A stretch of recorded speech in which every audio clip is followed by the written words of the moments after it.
वसुदेव सुतं देवं कंस चाणूरमर्दनम् देवकी परमानंदम कृष्णं वंदे जगद्गुरु। जगद्गुरु श्री कृष्ण के चरणों में प्रणाम और आप सबको हृदय से नमन। गीता की महिमा। गीता हृदय भगवान का सब ज्ञान का शुभ सार है। इस शुद्ध गीता ज्ञान से ही चल रहा संसार है। गीता परम विद्या सनातन सर्व शास्त्र प्रधान है।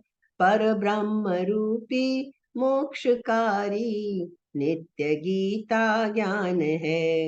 यह मोह माया कष्टमय तरना जिसे संसार हो, वह बैठ गीता नाव में सुख से सहज में पार हो। संसार के सब ज्ञान का यह ज्ञानमय भंडार है। श्रुति उपनिषद वेदांत ग्रंथों का परम शुभ सार है। और ईश्वर की कृपा कि हम इस परम सार को जानने के लिए, समझने के लिए कम से कम सप्ताह में एक बार अवश्य एकत्र होते हैं और फिर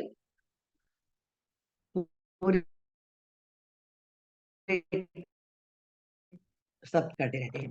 तो आपको सबको जिन्होंने पिछली बार अटेंड किया था ध्यान होगा, 7वें अध्याय के 5 श्लोक हमने इकट्ठे पढ़े थे, 8 से 12 तक, 8, 9, 10, 11, 12, और उनका ऑलमोस्ट हमने इकट्ठे सार समझ लिया था, एक एक की व्याख्या नहीं की थी।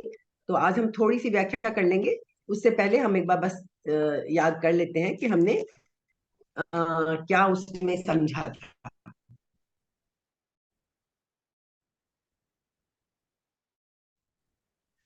तो आपको ध्यान ही होगा कि ये क्यों भगवान अपनी दो हम अपसु, पानी में मैं रस हूँ, शशि सूर्य यो प्रभा, चंद्रमा और सूर्य की प्रभा मैं ही हूँ। मतलब उन्होंने कोई चीज सृष्टि की नहीं छोड़ी, सब में अपनी उपस्थिति बताई। और लास्ट में क्या कहा था, जिसपे रेणु जी ने चर्चा भी की थी, कि मैं सब में हूँ, मतलब मैं सब जगह मैं हूँ, लेकिन लास्ट में क्या कहा था वो हम देखेंगे कि ना, मतलब वैसे वो खुद अलिप्त हैं किसी भी चीज के प्रति, न त्वहम तेषु ते मयि,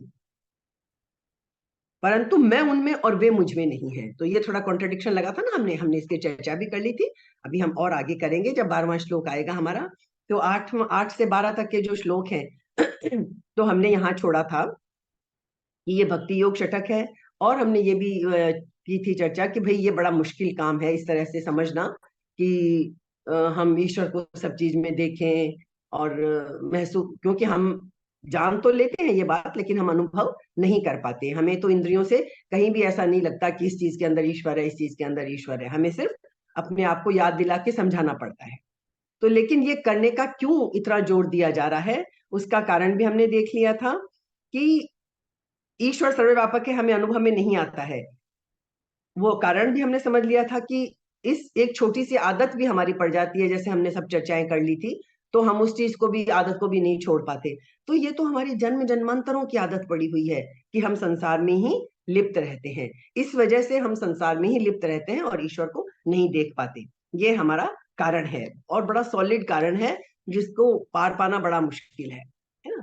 और इसीलिए ये विभूतियां बताकर कृष्ण हमारी मदद कर रहे हैं कि आप इस तरह से ईश्वर को सब जगह देख सकते हो, देखते देखते अनुभव हो जाएगा।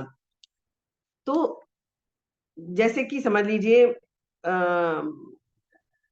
अभ्यास की बात, अभ्यास करना है हमें बार बार। तो जब हर चीज में देखेंगे हम, सृष्टि की हर चीज में, भाई स्कूल में भी बच्चा जाता है, शुरू में स्पेलिंग लिखता है, गलत स्पेलिंग लिखता है, किसी चीज की प्रैक्टिस हो जाती है तो वो उसको ठीक करने में बड़ा टाइम लगता है, फिर टीचर ठीक कराते हैं, तो अभ्यास करते करते ठीक हो जाता है।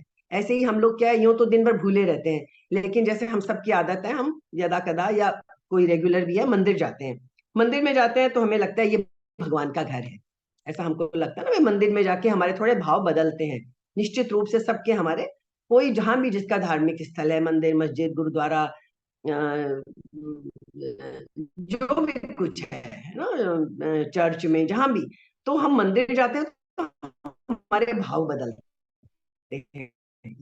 ये एक समझाने के लिए मैं बात बोल रही हूँ कि भाव, क्योंकि हम क्या सोचते हैं, भाई ये तो भगवान का घर है, अरे कम से कम मंदिर में तो ये मत करो। तो जब हम उसको भगवान का घर समझ सकते हैं मंदिर को, क्योंकि हमारा अभ्यास पड़ गया है। इसी तरह है, यदि हम ईश्वर को हर जगह देखने लगेंगे तो फिर हमारा अभ्यास बढ़ जाएगा। हमें पुराना अभ्यास छोड़ना है, जो हम ईश्वर को कहीं नहीं देख पाते हैं, वो अभ्यास हमें छोड़ना है। एक दो अपनी पर्सनल बात बता रही हूँ कि जब मैंने इसका प्रैक्टिकल ये सोचा कि इस चीज का फायदा क्या होगा हमें सब में भगवान देखने से, तो एक बहुत बड़ा फायदा मुझे ये नजर आया कि यदि हम सब में भगवान देखने लगेंगे तो एक सबसे बड़ी बात क्या होगी, जिन लोगों को हम नापसंद करते हैं, जिनको हम अपना एक तरह से समझ लीजिए एंटी समझ लेते हैं कि वो है, उनके प्रति द्वेष है हमारे मन में, और राग द्वेष हमें छोड़ने हैं, ये तो हम सबके अच्छी तरह। तो एक बड़ा फायदा क्या होगा हमें कि जिन लोगों को हम पसंद नहीं करते हैं उनके प्रति हमारे भाव बदलने लगेंगे। भले उनके प्रति प्यार ना उमड़े, लेकिन हमारा उनके प्रति द्वेष खत्म हो जाएगा। ये मुझे, यदि हम सब में ईश्वर को देखने लगेंगे, हम समझेंगे इसमें भी ईश्वर की सत्ता है, तो उतने अंश में हमें कि ठीक है इसकी ये गलतियां हैं, जो भी कुछ है, लेकिन एक अंश में तो ये भी मेरे जैसा ही है, और इसमें भी कुछ अच्छी बात है कि ये भी ईश्वर का अंश है। और दूसरी बात क्या है कि इस व्यक्ति में भी जब हमारे भाव बदलेंगे तो हम क्या सोचेंगे कि इस ये बदलने के भी इसके चांस हैं, जिसमें भी ईश्वर का अंश है, और जो कभी भी जरा सा भी बदलने की कोशिश करे तो वो बोलते हैं जैसे वाल्मीकि डाकू से भगवान के इतने बड़े भक्त बन गए। तो हर इंसान में संभावना है कुछ का कुछ बन जाने की। तो एक ये मुझे प्रैक्टिकल पॉइंट अपने लिए बहुत अच्छा लगा कि जिन लोगों को हम पसंद नहीं करते उनके प्रति भी हमारे भाव बदलने लगते हैं, और ये हमने देखा ही है, दृष्टि बदली और सृष्टि बदली। हमारा भाव ही सब कुछ है। तय करके देख लीजिए, दुनिया में कोई भी दूसरी चीज महत्वपूर्ण नहीं है हमारे भावों के सिवा। हमारे भाव, हमारे विचार, बस यही, इन्हीं का जोड़ हम है, और कुछ भी नहीं है। जिसके प्रति बुरे से बुरा भाव है, आज यदि हमने अपने मन में उसके प्रति भाव बदल लिया, सब कुछ बदल गया।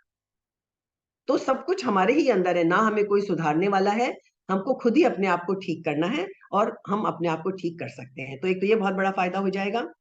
तो अब हमने ये देख लिया कि ये गीता की जो विलक्षणता है कि यहाँ कोई चीज हमें व्यर्थ नहीं बताई जाती, सब कुछ सोच समझ के बताई जाती है। तो ये रिपीटेड अभ्यास कराने के लिए कि हम बार बार बार बार दैनिक जीवन में इनका अभ्यास करें, ये कृष्ण जो है ईश्वर की विभूतियों को हर चीज में हमें बताते हैं। और लास्ट में ये भी कह दिया कि मैं उनमें नहीं हूं, वो मुझ में नहीं है। सोने का आभूषण वाला हमने देख ही लिया था, सोना सब जगह है। तो अब हम थोड़ा थोड़ा सा एक एक चीज का वो देख लेते हैं, एक एक श्लोक को थोड़ा थोड़ा सा गहराई में, ताकि हम समझ सके। पिछली बार हमने एक साथ पढ़ दिए थे। तो 8वां क्या था श्लोक? रसोहम अप्सु कौन्तेय प्रभास्मि शशि सूर्ययोः प्रणवः सर्ववेदेषु शब्दः खे पौरुषम नृषु। हे कुंती नंदन, जलों में रस हूं, चंद्रमा और सूर्य में मैं प्रभा प्रकाश हूं। तो अभी इसका हम थोड़ा सा डिटेल देखेंगे। अस्मि मैं हूं, सर्व वेदेशु सारे वेदों में प्रणव ओंकार हूं, खे शब्द है आकाश में शब्द हूं, और नृषु पौरुषम मनुष्यों में पुरुषार्थ हूं। मतलब जहां जो सबसे सुंदर चीज है, जो सबसे अच्छी है, जिसका जो महत्व की चीज है, अच्छी बुरी का तो कोई बात ही नहीं, ईश्वर सब में है, अच्छा भी बुरा भी सब में ईश्वर है, परा अपरा सब में। तो अब इसको हम समझ लेते हैं कि भाई जैसे अब हम दुनिया के लोग हैं, हमें सबसे ज्यादा किस चीज का लालच होता है? मनी का, पैसों का, है ना? पैसों के लिए। तो साधारण दृष्टि से हम सब ने क्या मान रखा है? रुपयों को, धन को हमने सर्वश्रेष्ठ मान रखा है, और सारी दुनिया ज्यादातर उस धन को ही पैदा करने में लगी रहती है और उसका संग्रह करने में। तो जो भी लोभी हैं, हम सभी धन के लोभी हैं, और सबकी स्वाभाविक रुचि पैसे में हो जाती है। ऐसे ही यदि देखने में, सुनने में, मानने में, समझने में जो कुछ भी जगत हमें आता है, उसका कारण भगवान है। भगवान के सिवाय किसी चीज की स्वतंत्र सत्ता नहीं है। यदि हम ऐसा मानने लगे, क्योंकि हमने धन को महत्व मान रखा है कि धन में ही सब कुछ है, तो हमारी धन के प्रति प्रवृत्ति है। यदि हम ऐसा मानने लगे कि ईश्वर की स्वतंत्र सत्ता ही हर चीज में है, तो फिर हमारी स्वाभाविक भगवान में भी रुचि हो जाएगी। इसलिए ये जगह जगह कहा गया है कि इसमें भी मैं हूं, इसमें भी मैं हूं, इसमें भी मैं हूं। ठीक है, तो भगवान में स्वाभाविक रुचि हो जाती है, फिर स्वाभाविक ही उनका भजन होने लगता है। और यही बात आगे 10वें अध्याय में कही जाएगी कि मैं संपूर्ण संसार का कारण हूँ, मेरे से ही संसार की उत्पत्ति होती है, ऐसा समझकर बुद्धिमान लोग मेरा भजन करते हैं। ऐसे ही 18वें अध्याय में कहा जाएगा। तो इसी सिद्धांत को बताने के लिए ये पूरा प्रकरण 5 श्लोकों का चलाया गया है। तो अब रसो हम अपसु में हम बस छोटा सा है, ज्यादा समझने की बात नहीं है इसमें। वो कहते हैं जलों में रस हूं। तो बस हमें एक बात समझ लेनी है, हमने पहले भी कई बार जिक्र किया है कि 5 महाभूत और 5 उनकी तन्मात्राएं, है ना। तो जैसे क्या है, पृथ्वी, जल, तेज, वायु और आकाश।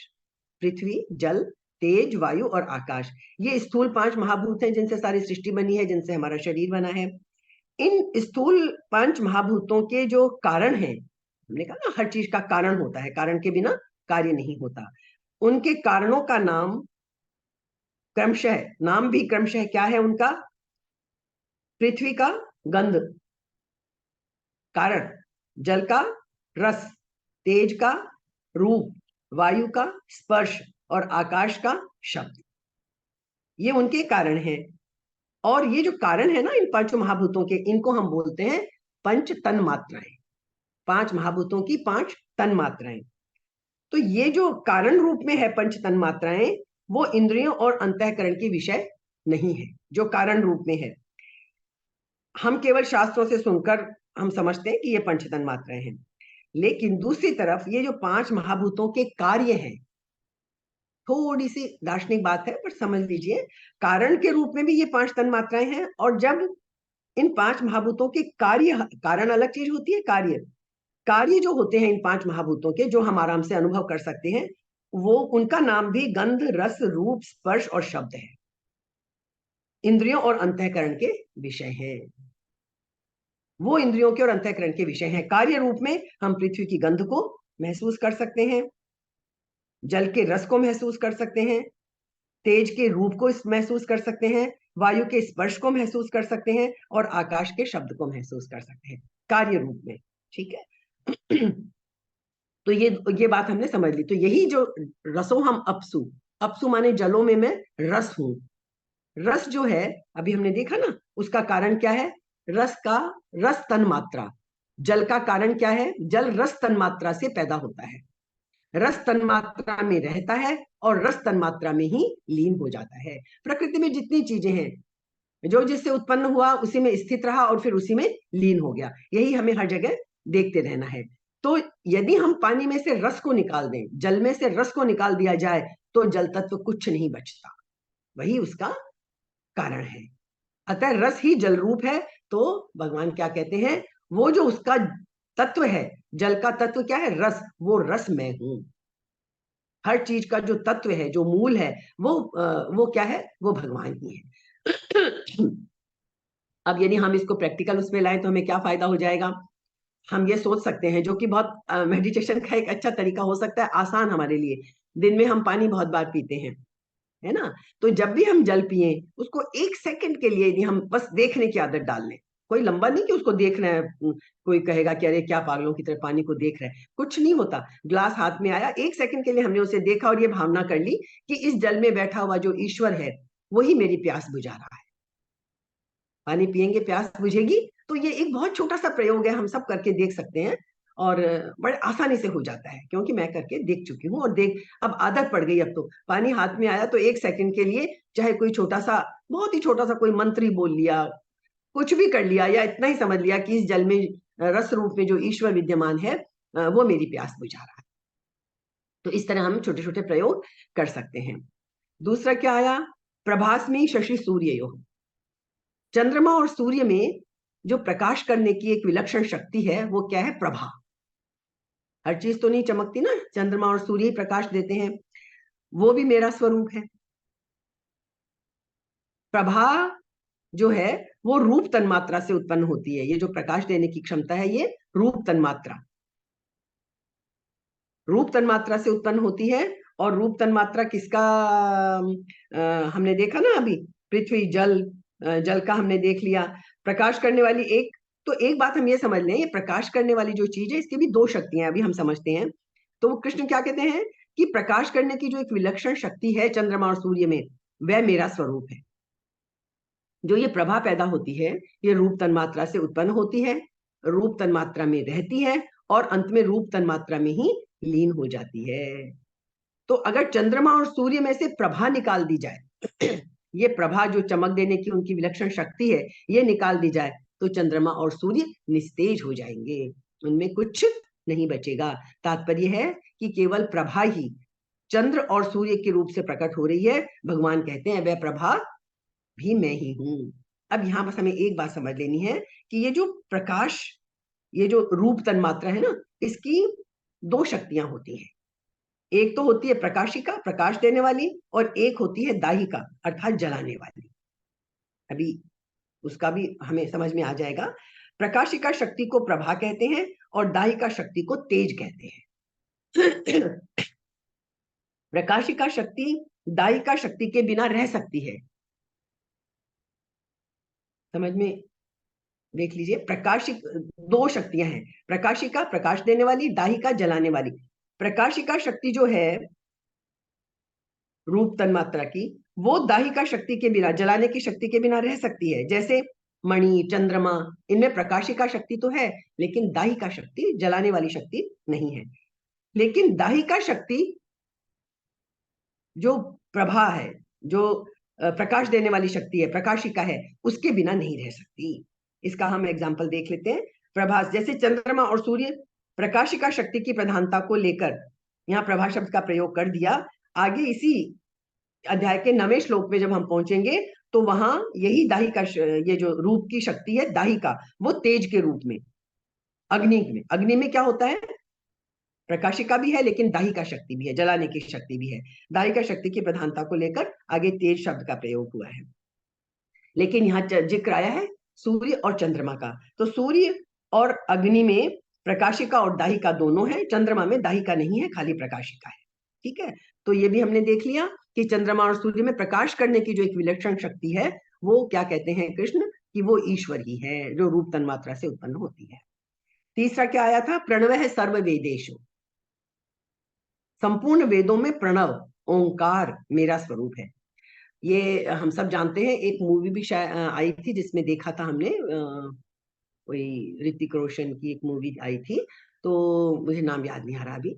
उसमें पूरा यही था कि वैज्ञानिक दृष्टि से वो पूरा रिसर्च करता है कि ओंकार जो है, ओम ध्वनि जो है, वही सबसे पहले प्रकट हुई थी पूरे ब्रह्मांड में, पूरी सृष्टि में। ये ओम ध्वनि जो है यही सबसे पहले, ये प्रणव ही प्रकट हुआ था। फिर प्रणव से त्रिपदा गायत्री, और त्रिपदा गायत्री से फिर वेदत्रयी प्रकट हुई। इसलिए वेदों में, वेदों का सार हम किसे कहते हैं, प्रणव को, क्योंकि इसके मूल में, वेदों के मूल में क्या है, वो प्रणव, वो ओंकार ध्वनि है। अगर वेदों में से प्रणव को निकाल दिया जाए तो वेद वेद रूप से नहीं रहेंगे। प्रणव ओंकार ही वेद और गायत्री रूप से प्रकट हो रहा है। तो कृष्ण यहाँ कहते हैं कि वो प्रणव मैं ही हूं, वो जो भगवान है, भगवान कहते हैं कि वो प्रणव जो है वो मैं ही हूं। वेदों का सार क्या है, प्रणव, वो मैं ही हूं। ये भी क्लियर हो गया। फिर क्या आया था, शब्द खे, सब जगह ये जो शून्य दिखता है हमें, ये जो खालीपन दिखता है हमें, ये क्या है, आकाश। आकाश कोई चीज नहीं है। हम कई बार कहते हैं कि हमें आकाश दिख रहा है, या जल में आकाश की परछाई, शून्य है। आकाश का मतलब क्या है टेक्निकली, शून्य। आकाश की तन्मात्रा कौन सी है, जो उसका कारण है शब्द। ये हम सब जानते हैं, ये पांचों चीजें हम, पृथ्वी जल अग्नि तेज वायु आकाश, ये हम जानते हैं, और इनके पांचों के वो भी हम जानते हैं तन्मात्राएं। तो आकाश शब्द तन्मात्रा से पैदा होता है, शब्द तन्मात्रा में ही रहता है, और अंत में शब्द तन्मात्रा में ही लीन हो जाता है। चाहे कुछ भी हो, सूर्य चंद्रमा आकाश, सब नष्ट होने वाले हैं। जो जो चीज भी, जिसका भी कोई कारण है, जो किसी कारण से पैदा होती है, उसका नाश होना अवश्यंभावी है। इसीलिए हम ईश्वर को कारण रहित मानते हैं, जिसका कोई कारण नहीं होता। ये बात भी समझ में आ गई। तो शब्द तन्मात्रा ही आकाश रूप से प्रकट हो रही है। शब्द तन्मात्रा के बिना आकाश कुछ नहीं है। शब्द तन्मात्रा ना हो तो आकाश कुछ भी नहीं है। तो ये भी अब हमको बात समझ में आ गई। एक अभी हमने जैसे ओम शब्द का देखा था ना, ओम शब्द की महिमा में एक चीज हम और देख सकते हैं कि ओम की इतनी महिमा है, इसीलिए हम सब लोग करते भी हैं। मेडिटेशन का भी एक बहुत अच्छा तरीका है ओम का। ओम शब्द जो है, ओंकार के ऊपर बहुत अच्छा मेडिटेशन, बहुत गहरा से गहरा मेडिटेशन किया जा सकता है। बहुत लोग खाली ओंकार पे ही मेडिटेशन कराते हैं, तो ये प्रभावशाली ध्यान का तरीका है। और पृथ्वी का जो अभी हम देख लेंगे, पृथ्वी में सर्ववेदेषु शब्द है। गंध जो पृथ्वी की है, सौंधी गंध, ये हम अनुभव कर सकते हैं कभी भी। बारिश का जो पहली बारिश होती है और जो सौंधी सौंधी गंध आती है, तो ये चीजें अभी हम आगे इन सबको भी देखेंगे। प्रणव का हो गया, पौरुषम नृषय। अब शब्द तन्मात्रा की बात भी होगी। लास्ट इसमें क्या आया था, पौरुषम नृषु। यदि हम मनुष्यों में सार की चीज यदि है, वो पुरुषार्थ है। कृष्ण क्या कहते हैं कि ये जितने प्राणी, जितने हम मनुष्य दिख रहे हैं, हम सब भले कुछ भी समझ लें कि ये मेरे मैं महत्वपूर्ण इसलिए इसलिए इसलिए, कुछ नहीं। हम लोगों का सार जो है वो हमारा पुरुषार्थ है। वास्तव में नित्य प्राप्त परमात्मा तत्व का अनुभव करना, यही असली पुरुषार्थ है। बाकी तो हम दुनिया की चीजों में लगे हैं, वो तो असली पुरुषार्थ नहीं है। वो तो हम नष्ट होने वाली चीजों के पीछे भाग रहे हैं, और वो नष्ट हो जाएंगी, वो हमेशा हमारे पास नहीं रहेंगी। एक ही चीज है वास्तव में, मनुष्य जीवन मिला इसीलिए है। मनुष्य जीवन का परम पुरुषार्थ क्या है, परमात्मा तत्व का अनुभव करना। लेकिन हम लोगों ने क्या कर रखा है, हम हमारे लिए पुरुषार्थ क्या है, हम सबके लिए जो हमें प्राप्त नहीं है उसको प्राप्त करना। जो निर्धन है, जिसके पास पैसा नहीं है, उसके लिए धन की प्राप्ति में ही पुरुषार्थ है कि मैं यदि धनी बन गया मतलब मैं सफल हो गया, मैंने पुरुषार्थ कर लिया अपना। हम अपना पुरुषार्थ कहाँ लगा रहे हैं, जो चीज हमारे पास नहीं है उसको पाने में। तो धनी धन को पाने में पुरुषार्थ लगाता है, अनपढ़ पढ़ लेने में पुरुषार्थ मानता है, जो आदमी प्रसिद्ध नहीं है, जिसका यश नहीं है दुनिया में, वो अपना नाम विख्यात कर लेने में पुरुषार्थ मानता है ना। तो मतलब निष्कर्ष ये निकलता है कि जो अभी चीज हमारे पास, पर कौन सी चीज, दुनिया, दुनिया की चीज। ईश्वर तो ऐसा है जो हमारे पास ही है, वो तो हमारे पास ही है, हम उसको तो हमें सिर्फ पहचानना है। लेकिन ये दुनिया की जो चीजें हैं, इन्हें हमें प्राप्त करना होता है। तो हम सिर्फ उसी चीज को प्राप्ति में अपना पुरुषार्थ मानते हैं जो हमारे पास नहीं है। धन नहीं है तो धन में लग जाएंगे, विद्याध्ययन नहीं है, विद्या नहीं है, ज्ञान नहीं है तो उसमें लग जाएंगे। जो चीज हमारे पास नहीं है, यश चाहिए तो हम यश में लग जाएंगे। लेकिन ये वास्तव में पुरुषार्थ नहीं है, कारण कि जो पहले नहीं थे, प्राप्ति के समय भी जो आते जाते रहते हैं, पैसा कमा लिया एक बार, लेकिन जरूरी नहीं स्थिर रहे, कभी कम होगा कभी ज्यादा होगा, आता जाता रहेगा, और अंत में तो नष्ट ही हो जाएगा, कोई और का हो जाएगा। तो जिनका निरंतर संबंध विच्छेद हो रहा है, और अंत में भी जो सब नहीं, अभाव में चले जाएंगे, ऐसे पदार्थों को प्राप्त करना पुरुषार्थ नहीं है। परमात्मा एक ऐसा है जो पहले भी मौजूद थे, अब भी मौजूद हैं, और आगे भी सदा मौजूद रहेंगे, क्योंकि उनका कभी अभाव नहीं होता। इसलिए परमात्मा को उत्साहपूर्वक आफत समझकर नहीं, प्राप्त करने का जो प्रयत्न है, वही वास्तव में पुरुषार्थ है। उसकी प्राप्ति करने में ही मनुष्यों की मनुष्यता है। तो ये सब हमने इसीलिए 8वें अध्याय को अच्छे से समझ लिया, 8वें श्लोक को हमने समझ लिया कि 8वें से 12वें तक जो कारण रूप से विभूतियां बताई हैं अपनी, कारण रूप से, कि कारण क्या है, उन विभूतियों का वर्णन किया। तो यहाँ ये भी है कि कारण की अपेक्षा कार्य में विशेष गुण होता है, ये हम जानते हैं। जैसे हमने देखा कि स्वर्ण कारण है हर आभूषणों का, तो स्वर्ण से ज्यादा विशेषता किसमें है, जब वो हार बन गया, जब वो कंगन बन गया, जब वो अंगूठी बन गया, तो विशेषता आ गई। लेकिन बहुत ध्यान देने की बात है कि कार्य की स्वतंत्र सत्ता नहीं होती, स्वतंत्र सत्ता कारण की ही होती है। सोना हमेशा रहेगा, आभूषणों का तो रूप चेंज होता रहता है, बदलता रहता है। तो कारण के बिना कार्य की स्वतंत्र सत्ता नहीं होती। जैसे और एग्जांपल ले लें, मिट्टी है, मिट्टी कारण है जिससे हम घड़ा बनाते हैं। घड़े में जल भरा जा सकता है, मिट्टी में जल नहीं भरा जा सकता। कार्य, घड़ा कार्य है, उसमें विशेषता आ गई कि अब वो घड़े के रूप में आ गया, तो हम उसमें जल भर सकते हैं। मिट्टी में तो सीधा जल हम नहीं भर सकते। तो घड़े में जल भरा जा सकता है, ये विशेषता मिट्टी में नहीं है। लेकिन मिट्टी के बिना घड़े की कोई स्वतंत्र सत्ता नहीं है। मिट्टी नहीं है तो घड़ा भी नहीं है। तो कहने का मतलब क्या है कि कारण ही कार्य रूप में परिणत हो जाता है। तो अभी हमने 5 महाभूत देखे, उनकी 5 तन मात्राएं देखी जो कि कारण रूप में है। तो कारण ही कार्य रूप में परिणत हो जाता है। घड़े की रचना में क्या है, 3 चीजें होती हैं, कर्ता, कारण और कार्य। घड़े की रचना करी तो 3 चीजें हुई, कर्ता भी हुआ, कारण भी हुआ, कार्य भी हुआ। तीनों एक नहीं होते, अर्थात कारण मिट्टी, कार्य घड़ा, इनकी तो एक सत्ता होती है, लेकिन जो कुम्हार इनको बनाता है उसकी अपनी अलग स्वतंत्र सत्ता होती है। लेकिन फर्क क्या है, ये सृष्टि की रचना, ये ईश्वर की बनाई हुई है, ये कुम्हार से हम तुलना नहीं कर सकते। सृष्टि की रचना में यही फर्क बताने के लिए कर्ता, कारण और कार्य तीनों एक भगवान ही होते हैं।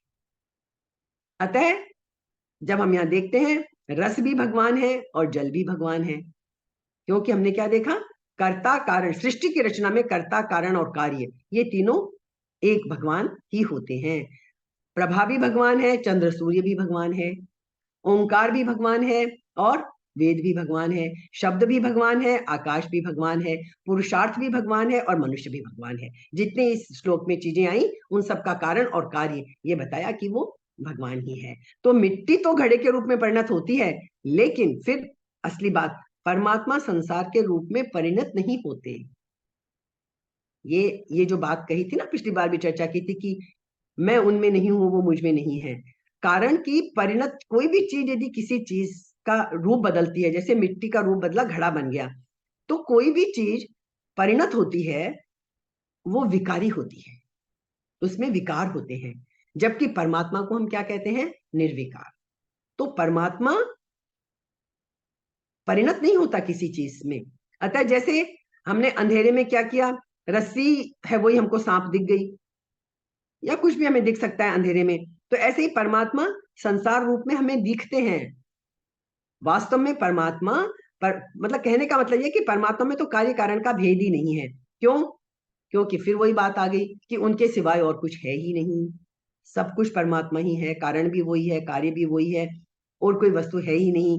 कार्य कारण का भेद हम मनुष्यों की दृष्टि से है, नहीं तो हम समझेंगे ही नहीं किसी चीज को। इसलिए मनुष्यों को समझाने के लिए यहाँ ईश्वर अन्य वस्तु की कुछ न कुछ सत्ता मानकर ये परमात्मा, ये हमें 5 श्लोकों में समझाई गई है।